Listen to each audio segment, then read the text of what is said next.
All right.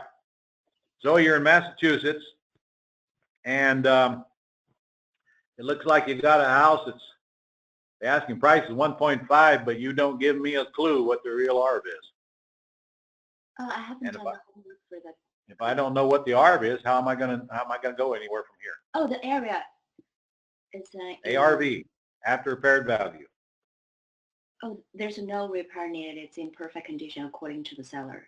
Okay, then what is it worth in perfect condition by comps, not what the seller tells you, Zoe?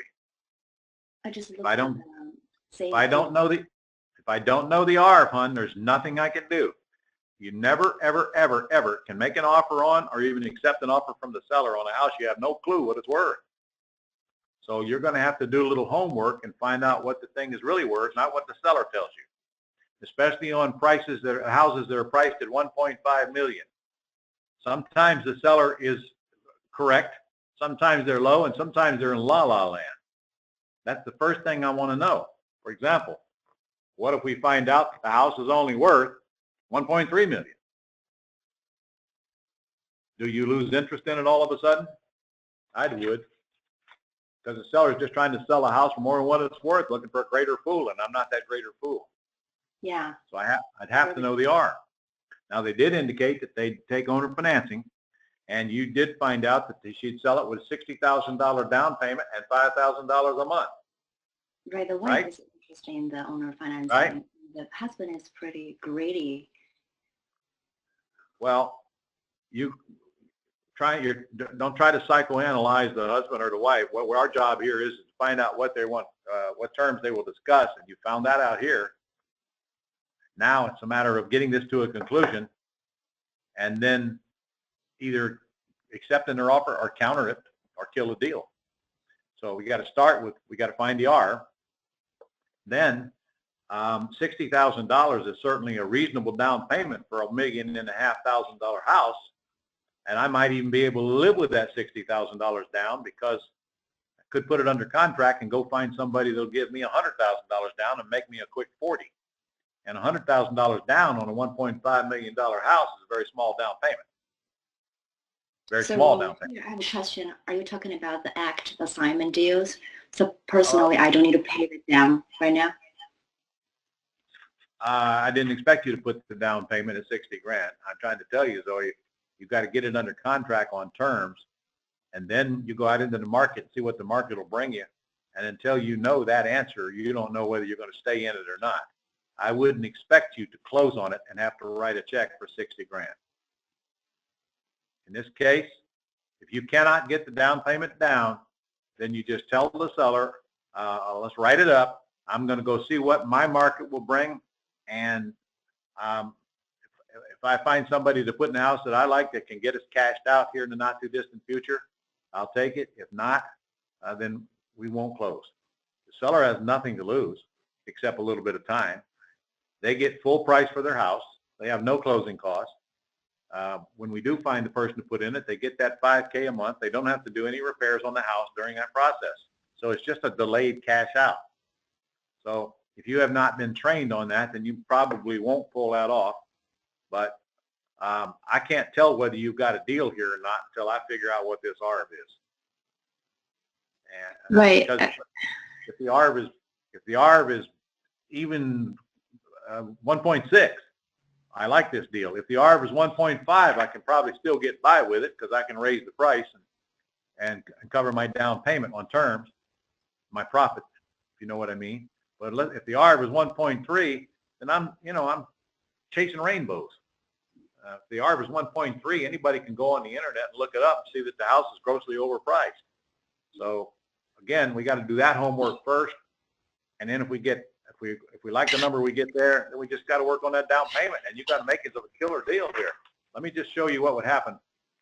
Let's say the ARV is 1.5. I'd probably put the house on the market for about 1,575,000. That's a very small amount to raise the price of a house that's worth 1.5, especially when we're offering terms. Now, on that size house, I mean, $150,000 is only 10%. They'll need another 150 before they could even get a loan on it. and I can give them plenty of time to do that. So if I put it out there at 1.575 and I get 150 down, that means I owe the seller, they owe me 1,425,000, and I owe the seller, what would I owe the seller? 1.5? No, because they want 60 down, so I'd owe the seller about what I'm collecting from the buyer. So my play is up front here. See what I mean? Right. So who would be willing to pay the 150K? Anybody, Zoe, anybody buying $1.5 million house has to have at least $300,000 in their bank account, or and they're not even looking. Mm-hmm. You hear me? It takes 20% down payment to buy this thing. If you've got a credit score of 850, that's 300 grand. So people who are looking at this price house are not broke, and that's why I like dealing these higher priced houses. They got money, or they wouldn't be looking. However, they might not have the entire 300 grand, like I just said. Maybe I take part of it now and give them time to get the rest of it. Either way, you got a big front end payday here. You got 150 minus whatever you have to give the seller. So even if you had to give the seller 60 grand, that still leaves 90 grand. Would that work for you? Well, that sounds a great idea. Huh? What if later on the seller talking about like interest rate? I could care less about the interest rate, Zoe, because the seller's already told you they want $5,000 a month. How that's broken down, I don't really care. I know it's going to include taxes and insurance. Yeah, we haven't talked about the terms. What if they say there's a balloon payment in 3 years? How to negotiate with them? What if they say what? There's a balloon payment in 3 years, meaning the term. Don't worry about it. Then just get a 3-year term. There's nothing negotiating. You don't have a term on here, but you're going to get one before you can reach a deal anyway. So your question to the seller is, how long a term can you give me? And if it's 3 years, it's 3 years. If you get a 3-year term and you put this tenant buyer in the house and they don't cash you out by the end of 3 years, what happens? With another buyer? No, because your 3 years is up. The seller would have two choices, Zoe. They can either extend your term or they can take the house back. Either way, it doesn't hurt you. Mm-hmm. Understand? You're going to operate on Planet Ron. You're going to operate without risk, young lady. So you're not personally guaranteeing this debt. Worst can happen to you if it doesn't work out right is that the seller takes the house back, which you will peacefully give them if that's the choice they make. All right? Well, only that put this under contract. What kind of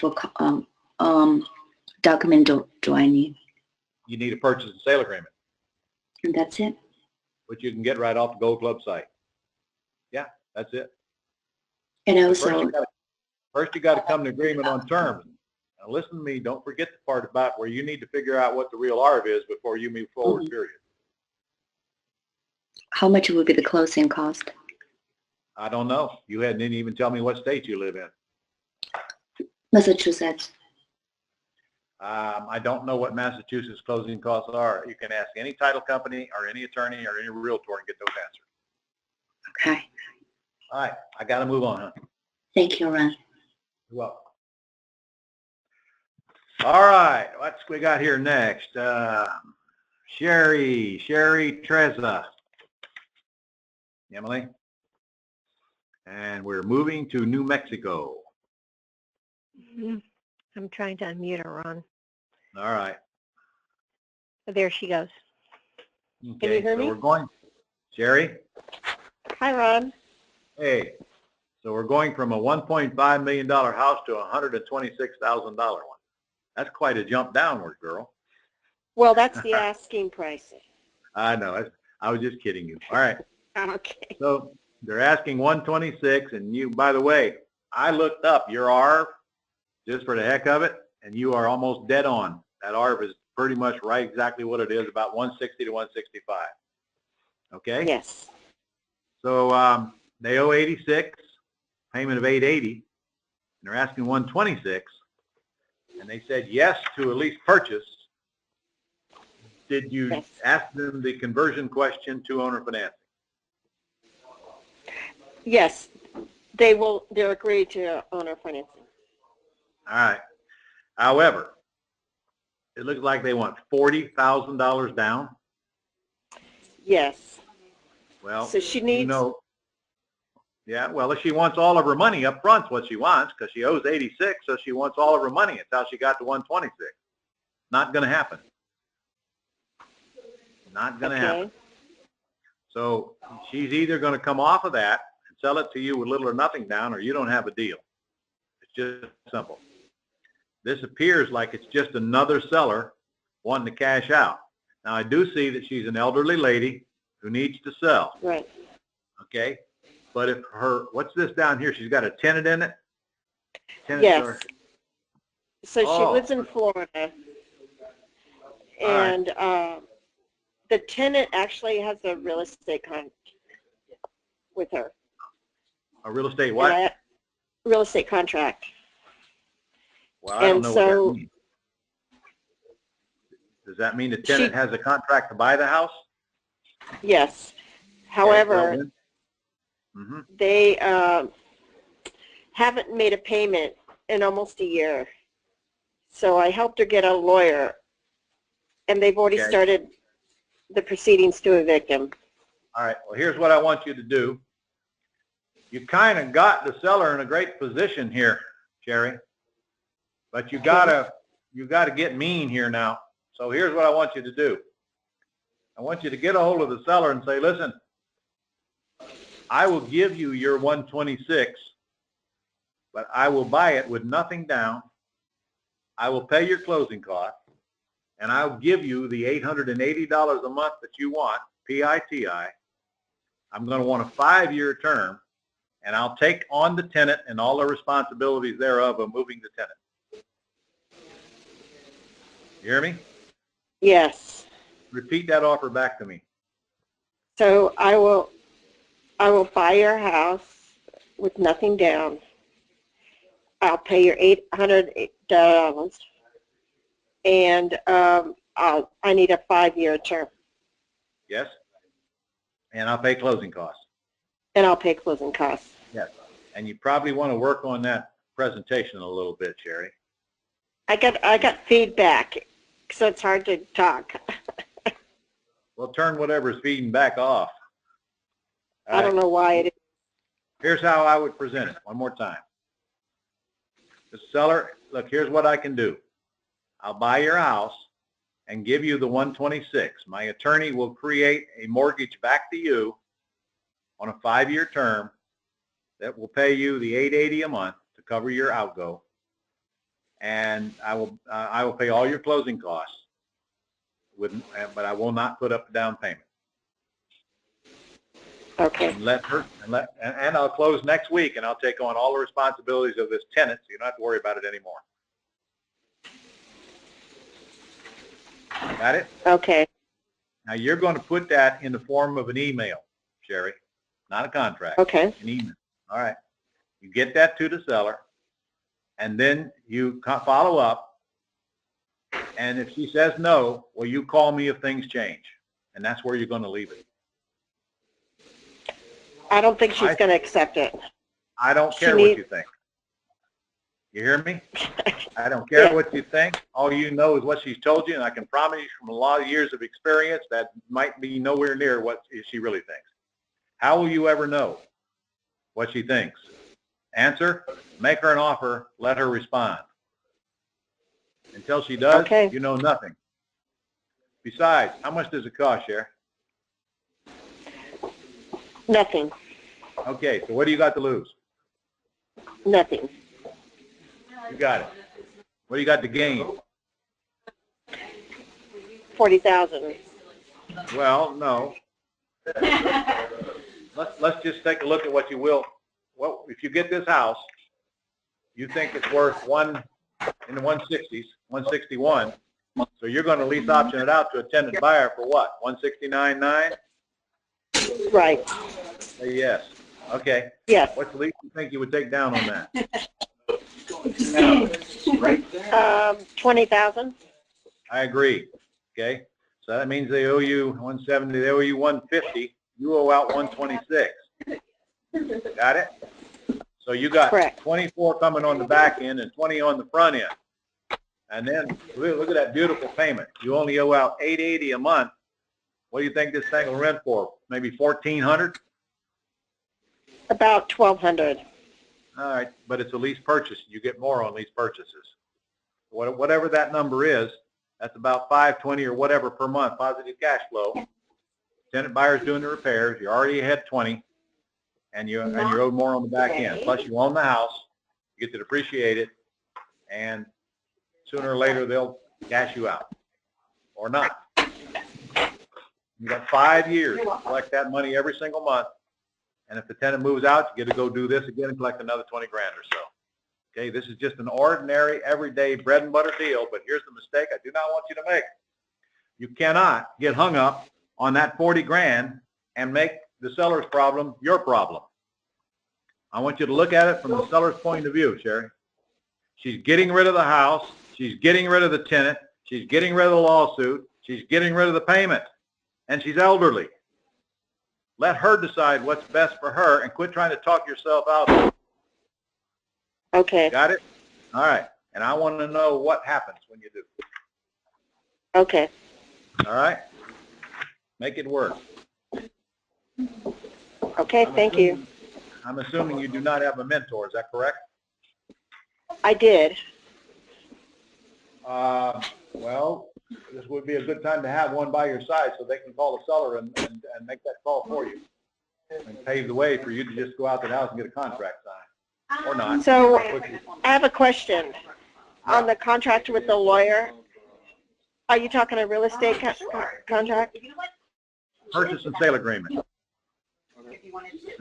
They're on your Gold Club site. They're in my manuals, but you'll go to your Gold Club site to fill it out and print it out, and then take it out and physically present it to her at her house, or at the house, or anywhere you want to present it to her. Since this is a tenant-occupied property, you probably meet her elsewhere. But you do need to see this house, which might be an issue in itself, considering the tenant is battling with the tenant. Well, she's in Florida and I'm in Albuquerque, so I can't meet with her. Okay, well, you don't need to. Where's the house at? Albuquerque? Yeah. Okay. You're going to have to see the inside of the house sooner or later. So you're going to have to decide by talking to the seller when's the best time for you to go to do that. You could actually get a contract on it and then go look at the house before you close, which might be the smart thing to do. Remember, if you get a contract on it, now you've got the house tied up. Now you're in control. So I would get the contract first and then make an appointment to see the inside, if possible. And if not, she's going to have to figure out how to get you in. It's not your job to go knocking on the door, talking to a tenant you don't know, and you shouldn't do that anyway without the seller's permission. But until you come to terms, it's all moot, isn't it? You there?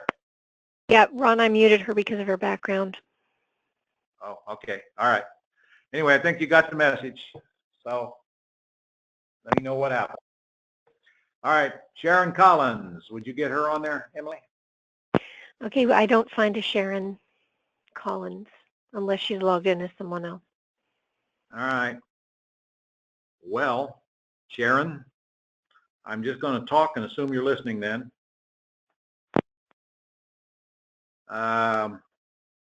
Okay, this is a house in Florida. The asking price is $300,000, but Sharon says the comps are $365,000. That's good. That's very good. Seller owes. Well, wait a minute. This one I don't get. Oh, okay. Here's what I know about this one. Sharon, you got one big problem, girl. And that is right down here. Little old teeny words. Seller signed the deed in lieu of foreclosure, which means the seller doesn't own this house anymore, Sharon. The bank does. And I'm looking down here at your notes. They haven't paid for it in 3 years. They signed a deed in lieu. A deed in lieu means that the seller has deeded the property back to the bank to keep the bank from foreclosing. As you can see, there's more owed on the house than it was worth. So that was a smart thing for that seller to do, actually, because if the seller gives the bank a deed in lieu of foreclosure,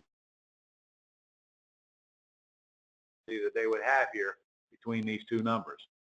So point is, you're out, Sharon, because Now the bank owns the house, and this will be nothing more than another bank repo going in the pile with the thousands of them that are already out there at some kind of a cash value at whatever the bank thinks the house is worth. So this is a dead deal, Darren, D-E-A-D, done. Nick, will you get me set up here for the, all right.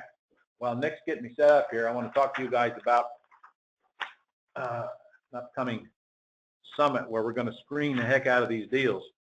I want you to remember that at the summit, we did this box for you, and let me tell you what happened at the one we just did in February. We negotiated over $3 million worth of potential profit in houses that the students brought to class.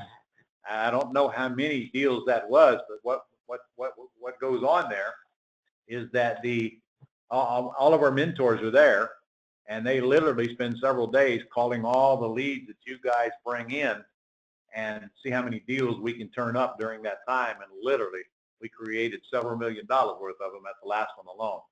So let me tell you a little bit about this event, because if you're interested in making money in real estate, this is where you want to be.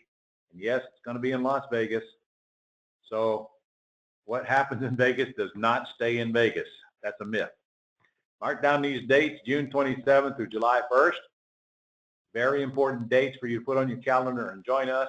And by the way, you can get to Vegas from anywhere. It's one of the cheapest places in the country to fly to.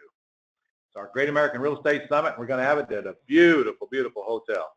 And it's right off the Strip in Vegas, and it's just a gorgeous resort. And I think the rooms are what? You remember $139 a night or $139 a night. Very, very inexpensive for this kind of an environment. And we're going to do deals for you. Now, how that works is very simple. You bring your leads, and here's how it works. If you send the leads to us a week prior to the event, we'll have our VAs call them for you, whether you're a member of our VA service or not. And then when our VAs call, what they will do is they'll screen out all the yeses. And with the yeses, they will make an appointment for our mentor to call the seller back one of the days that we're at the summit, so that our mentor will be sitting there with you, calling the seller back after they've been pre-screened and asking them those questions I just went over on those scripts, and turning your leads into real bona fide deals. And they'll make an appointment for you while you sit there, and you will hear the conversation. Plus, they will tape record the conversation and email it to you so you can continue playing it back to yourself. So a lot of money to be made at this event when you just bring these leads. Now, we will get with you and make sure you have everything you need to turn these leads up. Our VAs will find them for you if you like, or you can find them yourself online and send them to our VAs, or you can find them and call them yourself if you like. Either way, bring a stack of these property information sheets with you, and then we will pull money out of them for you. And literally, this is a rare opportunity for you to come to an event and go home with, it could be well over $100,000 worth of front-end profits alone from just a handful of deals. So let us help you get these deals going. And of course, we will have all the follow-up service you want right there while you're there, and not to mention all the other cool things we do. We're even going to call live sellers. So we're going to call some of your sellers live on stage, just like we do at my Quick Turn event. So you hear those live calls. And every single day we'll have deal structuring sessions where we go over all the massive amount of deals that you guys are going to bring us. Every single day. Going to give over $100,000 in cash and prizes. When I say cash, I mean a lot of money is going out that door during that time. We're going to do that by drawing. And we got 2 live shows. In fact, opening night is on a Tuesday night, and we're going to have a live Vegas show. I mean, a real live Vegas show. We hired that's currently working in Vegas. It's a magician type show, and we've vetted them, and it's really a good show. And then we have another Vegas show on the second night. So, hey, it is Vegas. We'll have a banquet, and we'll have a blast at this banquet. It's a great time to network, and we graduate our masters there and just have a lot of fun. Trade show, we have a trade show, a company store. We got a whole store full of goodies you can't get anywhere else. Most of it says I buy houses on it, all kinds of T-shirts. And I'll be teaching about half of this thing myself with special classes that I've created that I only do at this event, because Well, I've created them just for the event, actually.